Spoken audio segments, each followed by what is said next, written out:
Lingkungan merupakan salah satu sektor fundamental bagi sebuah peradaban karena peranannya sebagai sumber kehidupan.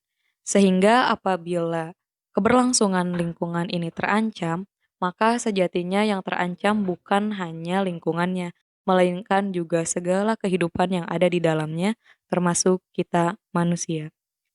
RUU Cipta Lapangan Kerja atau RUU Cilaka merupakan salah satu solusi yang ditawarkan oleh pemerintahan saat ini terhadap sebuah permasalahan yaitu hiperregulasi.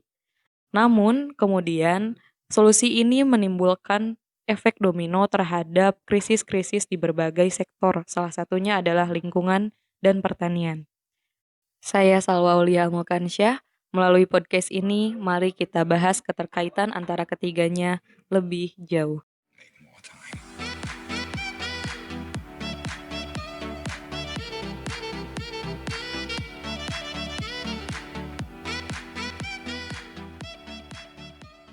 Jika dilihat dari sudut pandang biologi dan sejarah, sejatinya manusia termasuk ke dalam Homo sapiens yang baru berusia kurang lebih 12.000 tahun. Namun di usianya yang terbilang muda, manusia sudah mengambil paksa kehidupan berbagai spesies, di antaranya adalah mamut, jaguar raksasa, kemudian badak bercula satu, harimau Sumatera, dan lain sebagainya. Mengapa demikian? Karena manusia ini memiliki tingkat ego yang paling tinggi di antara spesies lainnya. Manusia merasa dirinya superior dibanding dengan spesies lainnya, sehingga baru kali ini terjadi di mana kehidupan seluruh spesies yang ada di muka bumi ini hanya ditentukan oleh satu spesies, yaitu manusia. Padahal sebelum adanya manusia, tidak pernah ada kejadian di mana spesies ini bergantung pada satu spesies, melainkan semuanya sesuai dengan rantai makanannya, secara alami. Tetapi kembali lagi dikarenakan manusia ini memiliki ego yang paling tinggi dan rasa superior, sehingga manusia ini mengontrol kehidupan seluruh bumi, termasuk lingkungan dan segala kehidupan yang ada di dalamnya. Berbicara tentang ego, ego ini merupakan sense of I. Jadi di mana, manusia menganggap segala sesuatu yang berada di luar dirinya, itu bukan bagian dari dirinya.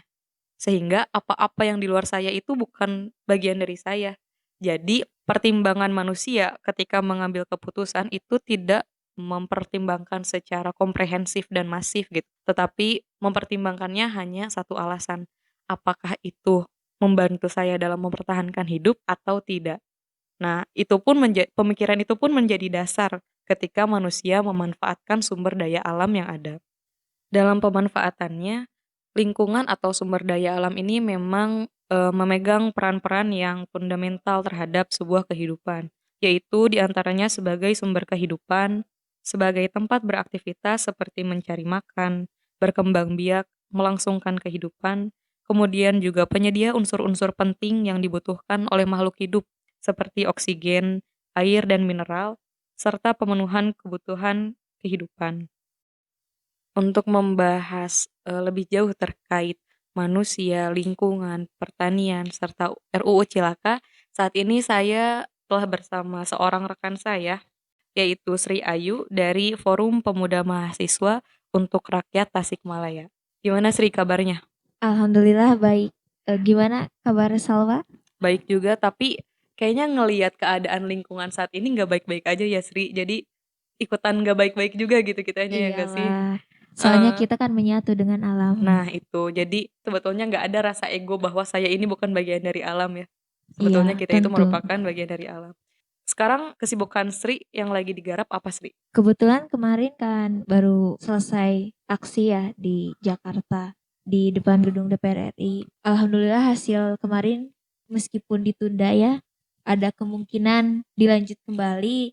Jadi ada waktu nih untuk kita mensosialisasikan benar-benar bagaimana caranya agar masyarakat lebih mengenal apa itu RUU Cipta Kerja ini. Nah, biar masyarakat lebih banyak tahu nih, tapi sebelum ngebahas lebih jauh tentang RUU-nya itu sendiri, Salwa pengen denger gitu, menurut Sri peranan petani itu seperti apa? Karena kan kalau berbicara soal lingkungan maka tidak akan jauh dari peranan petani sebagai salah satu profesi yang garda terdepan gitu ya untuk mengolah sumber daya alam dan mengubahnya untuk memenuhi kebutuhan manusia. Gimana sih? Seperti yang tadi Salwa bilang ya, profesi garda terdepan, sangat bahasa yang benar-benar diutamakan ya profesi petani ini. Nah, kalau menurut pandangan saya membenarkan apa yang tadi Salwa katakan, petani itu sebagai profesi yang melakukan pengelolaan tanah dengan tujuan untuk menumbuhkan dan memelihara tanaman, baik itu tanaman pangan kebutuhan pokok kita, kemudian tanaman hortikultura, tanaman lain-lainnya yang semuanya itu untuk memenuhi sehari-hari kita, baik itu kebutuhan sekunder maupun primer. Dengan harapan memperoleh hasil dari tanaman tersebut untuk digunakan sendiri ataupun untuk dijual. Nah, pada umumnya petani di Indonesia ini merupakan kelompok masyarakat mayoritas yang tertindas. Wah, bahasa tertindas ya, pasti kesannya tertindas seperti apa. Nah, tertindas di sini dalam arti yang sangat luas.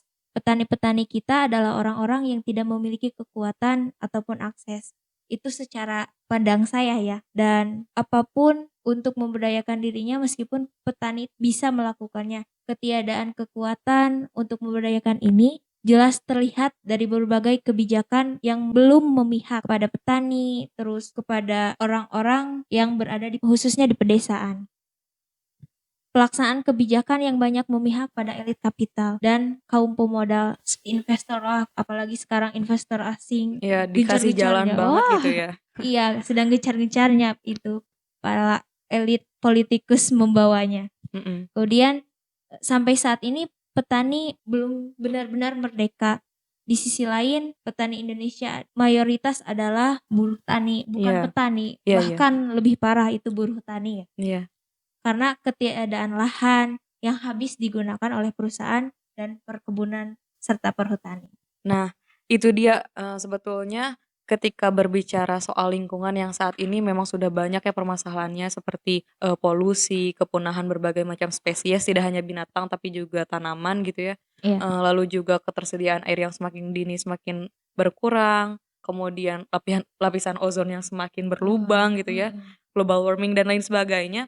Ketika lingkungan atau bumi ini katakanlah di ambang kematian gitu ya, tapi bisa-bisanya gitu peraturan pemerintah ini masih belum memihak pada orang-orang yang memperjuangkan lingkungan, salah satunya petani. Contohnya kemarin RUU Cipta Kerja, ya kan? Iya, wah, Nah, sangat di luar nalar kita. iya, kayak kok bisa gitu ya pemerintah tidak berpihak pada orang-orang yang memperjuangkan keselamatan bumi dan Iya. kehidupan manusia.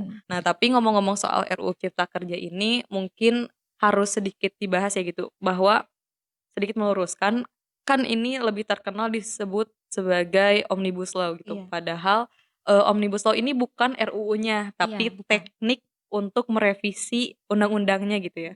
Jadi teknik apa disebutnya tuh sapu jagad ya?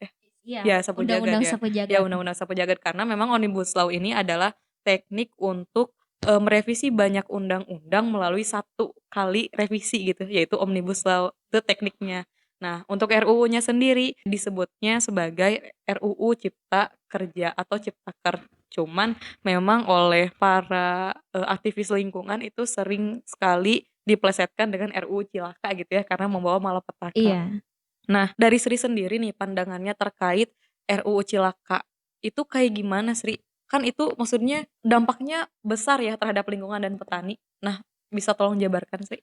Nah, Omnibus Law ya. Omnibus itu harus kita pahami dulu bahwa Omni itu kan sebuah kendaraan bus yang mengangkut banyak orang. Iya. Itu kan adanya itu kendaraan di Amerika. Iya. Nah, kalau ini law kan hukum ya, Iya. undang-undang. Tentu itu berarti undang-undang ini menyapu beberapa undang-undang, bahkan sampai kurang lebih 72 undang-undang yang masuk ke dalam sapu jagad ini. Iya. Yang dibuat, yang disederhanakan menjadi Undang-Undang Cipta Lapangan Kerja atau sekarang jadi CIKER kan, Cipta Iya. Kerja. Iya. Yang mana pemerintah ini menyusun agar investasi asing melalui cara-cara kolonial ini bisa masuk ke pemerintahan Indonesia. Karena kan saat ini investor asing kurang melirik nih ke Indonesia. Karena susahnya proses masuk investasi, perizinan dan berbagai hal, sehingga pertumbuhan ekonomi Indonesia sendiri terhambat nih Iya. gara-gara proses Indonesia ini dianggap ribet, Iya. sehingga pemerintah membuatlah terobosan Omnibus Law ini atau Iya. RUU Cilaka ini. Keseluruhan proses pembahasan yang sangat tertutup, kemudian tidak demokratis dan hanya melibatkan pengusaha-pengusaha saja. Sehingga perlu dipertanyakan untuk siapa yang diuntungkan. Betul. Tentu masyarakat kecil seperti petani, buruh, kemudian pekerja-pekerja lain, ini tidak ada keterlibatan dalam penyusunan undang-undang Ciker ini. Iya. Selain itu, substansi RUU Ciker ini menyerupai watak pemerintahan kolonial Hindia Belanda. Nah, konsep sistem ketenaga kerjaan dalam RUU Ciker ini mirip kondisi pemburuan pada masa kolonial Belanda. RUU Ciker juga mengembalikan politik pertanahan nasional ke zaman kolonial. Karena menurut saya ya, semangatnya sama dengan ketentuan dalam Agrarisme tahun 1870-an. Kedua aturan tersebut sama-sama berambisi untuk mempermudah pembukaan lahan yang sebanyak-banyaknya untuk investor-investor asing dengan merampas hak atas tanah dan ruang kelola masyarakat adat maupun lokal. Nah itu dia, jadi sebetulnya apabila RUU Cilaka ini diloloskan, bukan hanya buruh dan petani saja yang dirugikan, tapi juga masyarakat secara luas ya. Iya, betul Karena sekali. apalagi kalau kita ngelihat si perizinan pendirian usaha itu dipermudahkan di RUU ini. Iya, sangat. Malahan para perusahaannya itu tidak dibebankan tanggung jawab apabila ada pencemaran lingkungan di sekitar pabrik Itu semakin yang memperparah. AMDAL juga. Jadi nanti kalau misalkan masyarakat masih tetap bersikap tidak peduli gitu ya, acuh tak Iya. acuh terhadap RUU ini, maka sejatinya mereka akan rugi gitu, karena yang rugi bukan cuman petani, bukan cuman buruh, tapi juga masyarakat secara luas ya kan. Iya, karena terdampak juga kan, apalagi yang Iya, dekat dengan industrinya gitu. Mhm. Apalagi juga budaya juga terancam kan Sri, soalnya tadi pembebasan lahan ini juga tidak memperhatikan apakah lahan itu memang lahan untuk industri ataupun lahan untuk adat. Jadi kalau dicontohin gitu ya, ketika investor itu melihat bahwa lahan Baduy itu sangat berpotensi untuk dijadikan industri, maka tidak akan dipersulit izinnya oleh pemerintah mengubah lahan Baduy menjadi lahan industri, ya kan Sri? Iya, Jadi benar. sebetulnya yang terancam itu bukan hanya profesi gitu ya, bukan Iya, hanya salah satu profesi, tapi juga keberlangsungan kebudayaan Indonesia, lalu kelestarian. kelestarian alamnya, Mhm. kesuburan alamnya, dan juga spesies-spesiesnya seperti pohon, terutama kan Iya, kalau pasti. pembebasan lahan pasti dibabat gitu ya, Iya, dibersihin dulu. alih fungsi lahan kan Nah itu lebih itu, tepatnya. sampai pada akhirnya ketika presiden kemarin itu menyerukan agar RUU Cilaka ini harus sudah selesai minggu ini gitu ya. Akhirnya itu kan membuat kita mendidih gitu ya. Karena setahu saya gitu, banyak juga aktivis yang sudah melayangkan gerakan-gerakan gitu ya, Ya, secara online karena penolakan. ada pandemi gitu, gerakan-gerakan penolakan.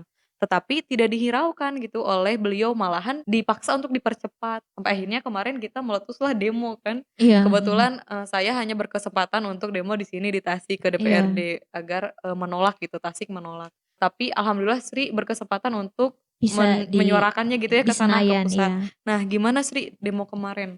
Alhamdulillah ya, meskipun keadaan pandemi, kita bisa bersama-sama kemarin tergabung dalam gerakan buruh bersama rakyat. Nah, kemarin hasil negosiasi ada 4 poin kurang lebih yang bisa kita ambil dari aksi kemarin. Bisa saya sebutkan kan satu-satu? Ya. Silahkan. Yang pertama itu belum ada pengesahan di paripurna sidang kemarin tertanggal 16 Juli 2020.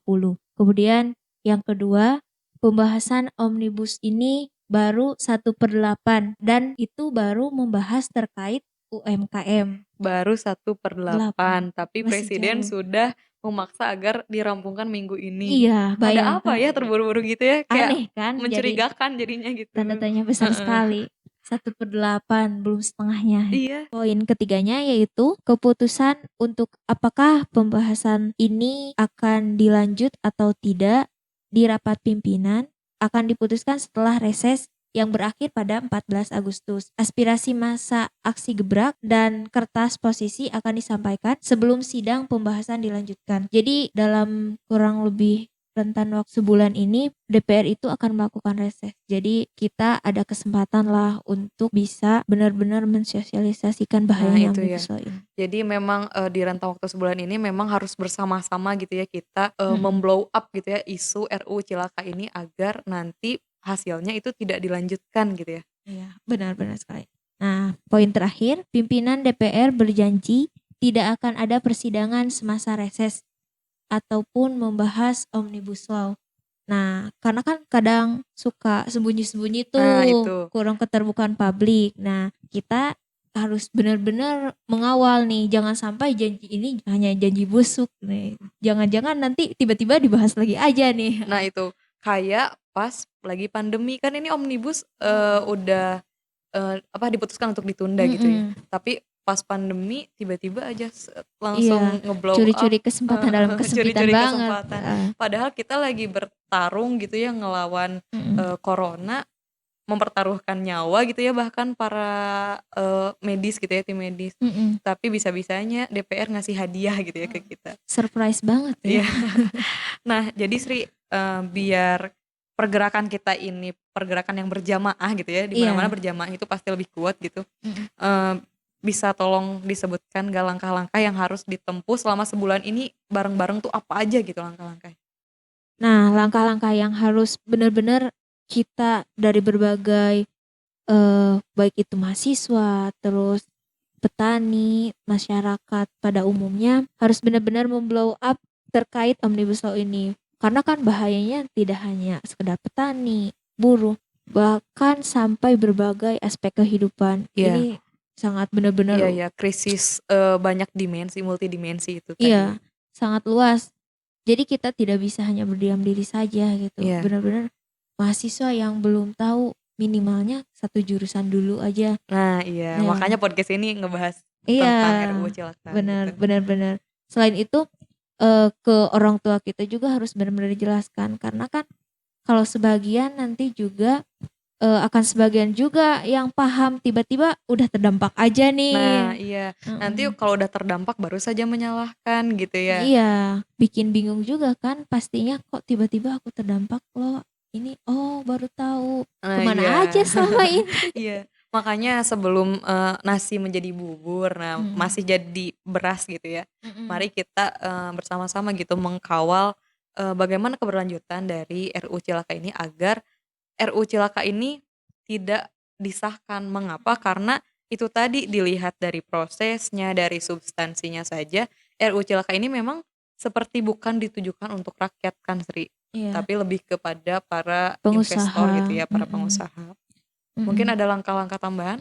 Ya, selain itu kita harus menyerukan penolakan terhadap RUU Cilaka ini salah satunya dengan aksi, tidak hanya tadi mensosialisasikan, memblow Iya up iya. aja, tapi kita benar-benar ada action di lapangannya Nah juga. iya. Mm-mm. Karena kalau misalkan cuman di-up saja isunya, Mm-mm. terbukti ketika pandemi tidak menghasilkan apa-apa kan. Mm-mm. Kita tidak bisa melakukan aksi, jadi kita hanya bisa meng-up isu secara digital, tapi Mm-mm. nyatanya pemerintah tidak takut akan hal itu. Tapi Mm-mm. ketika rakyat, mahasiswa, dan semua elemen itu bersatu, pemerintah pun akan gentar gitu ya untuk Iya, melawan. setidaknya. Nah iya, karena balik lagi di demokrasi Tuhannya itu adalah rakyat gitu. Iya. Jadi ketika pemerintah selaku pelayan tidak mendengar, maka rakyat yang selaku pusat dari demokrasi ini harus segera bertindak gitu ya. Heeh, benar benar benar.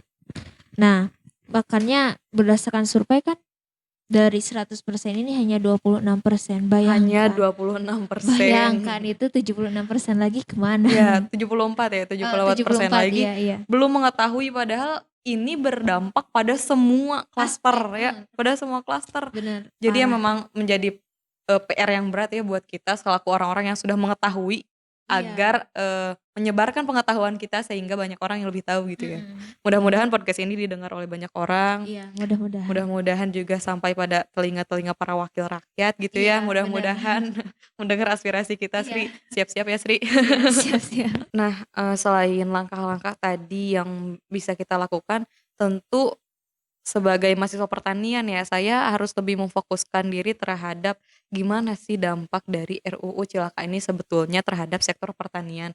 Nah, coba bisa Sri tolong kasih tahu gitu ke teman-teman pendengar. Nah, ancamannya itu kurang lebih ada 11 poin. Tidak hanya 1, 2, Oh, Masya bahkan Allah 11 ya gitu. 11. Wah, banyak sekali ya. Yang pertama yaitu mengkhianati Undang-Undang 1945, Iya. TAP MPR nomor 9 tahun 2001 serta UU PA nomor 5 tahun 1960. Yang mana itu tentang eh, keagrariaan. Tentu ini sangat berdampak, bahkan Undang-Undang 1945 pun Dikhianati gitu ya. dikhianati. Makanya kenapa di podcast episode 1 kemarin dijelaskan dulu bahwa saat ini itu kondisinya demokrasi itu sedang dikhianati gitu ya, karena pemerintah melupakan tujuan dari pemerintahnya itu sendiri gitu ya. Iya. Nah, yang kedua yaitu mendorong penggusuran dan perampasan tanah rakyat dengan menghidupkan ajas domain perklaring era kolonial. Nah, poin ketiga yaitu memperparah konflik agraria dengan memprioritaskan pemberian tanah dan tukar guling kawasan hutan untuk kepentingan elit bisnis dan politik. Ini yang paling parah ya. Parah, Ini salah satu yang paling parah ya. memprioritaskan, aduh. Nah, yang keempat, melegitimasi praktek spekulan tanah dan menyuburkan mafia tanah lewat pembentukan bank tanah. Bank tanah, bayangkan. Percuma berarti ya ada reforma agraria ketika Iya, saat ini di RUU Cilaka pemetaan lahan pun diobok-obok lagi gitu ya. dibikin bank tanah lagi. Malahan gitu ya dibikin bank Lebih tanah. parah ini. Nah, yang kelima yaitu merancang 90 tahun HGU bagi korporasi perkebunan. 90 tahun ya. Bayangkan. Berapa keturunan ya itu? Iya, terjajah. 25 tahun aja sudah amat panjang. Iya. Apalagi ini 90 tahun. Jadi bukan hanya multidimensi tapi juga berapa keturunan gitu ya, bukan Iya, cuman kita yang iya. terdampaknya gitu. Sampai cucu, cicit. Udah panjang banget itu. Nah, poin keenamnya yaitu menjadikan tanah sebagai barang komoditas yang bebas diperjualbelikan dan dimonopoli oleh badan usaha swasta dan negara. Dimonopoli ini. Lama-lama kita jadi pengungsi di negara kita sendiri ya, Sri, ketika Betul, tanahnya itu betul. dimiliki sama investasi. Iya, kita jadi asing di negeri Iya, sendiri. jadi numpang gitu ya. Iya, parah. Nah, yang ketujuhnya yaitu menghapuskan batas maksimum luas penguasaan tanah dan sanksi bagi perusahaan yang terbukti menelantarkan tanah. Tuh kan jadi tidak dibebani untuk menjaga lingkungan kan. Iya, jadi udah aja lingkungan Tidak akan terjaga lagi gitu iya, ya. nomor sekian banget itu. Iya, ekonomi nomor 1, Iya. nyawa nomor berapa gitu ya. Udah. Nah, terus membuka pintu kepada badan usaha asing untuk menguasai tanah di Indonesia. Rakyat sekarang udah terlantar, gak punya tanah, numpang. Ditambah lagi ada undang-undang ini, makin melarat saja ya.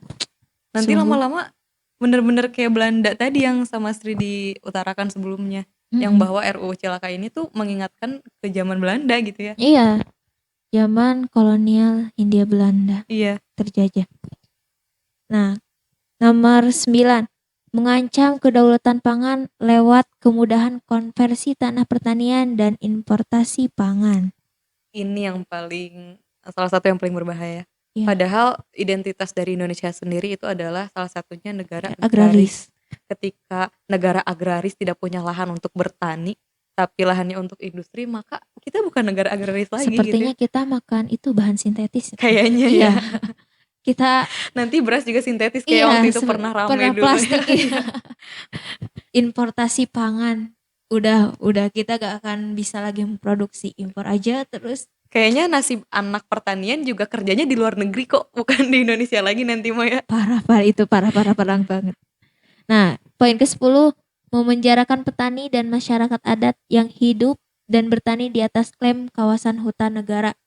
Memenjarakan petani. Sekarang aja udah terpenjara. Apalagi ini melalui RUU ini gitu ya. Parah sekali. Nah, yang terakhir nih, menghilangkan hak dasar petani memuliakan benih. Sekarang juga udah mulai kan ya. Iya. Salah satunya kita terus dipasok, bahkan petani itu sudah kadang harus bersertifikat lah alasannya. Terus tidak memenuhi mutu, padahal kan ini salah satu langkah menghilangkan hak-hak dasar petani, memuliakan benih. Justru dengan dituntut untuk memilih varietas tanaman yang sama gitu ya, maka itu sebetulnya pemerintah sedang melakukan langkah menuju kelangkaan spesies tanaman. Karena se-Indonesia satu varietas tanaman gitu disamain. Iya. Sehingga ketika petani dilarang untuk memuliakan benihnya sendiri gitu ya, dan dipaksa untuk satu gitu varietas jenis yang itu sama gitu ya, Iya, maka benar. ya udah kekayaan spesies kita tidak akan terlestarikan pada akhirnya gitu. Ini kan lebih ke monopoli juga Iya. kan? Iya. Nanti di Papua yang makannya itu sagu disuruh nanam beras. Iya. Padahal mereka makannya juga sagu, tapi Iya. tuntutan pemerintah untuk menanam varietas yang ditentukan oleh pemerintah kan itu juga jelas Nanti lama-lama ya beras itu berubah jadi sawit. Kita makan sawit kayaknya. Nah, iya. Minyak aja diminum. Iya. Iya. Biar glowing. Iya. Ya mungkin itu ya parahnya RUU Cilaka ini ketika memang nantinya di-ACC oleh pemerintah, oleh DPR ya. Oleh DPR disahkan gitu. Maka bukan hanya terjadi krisis multidimensi tapi juga multigenerasi ya.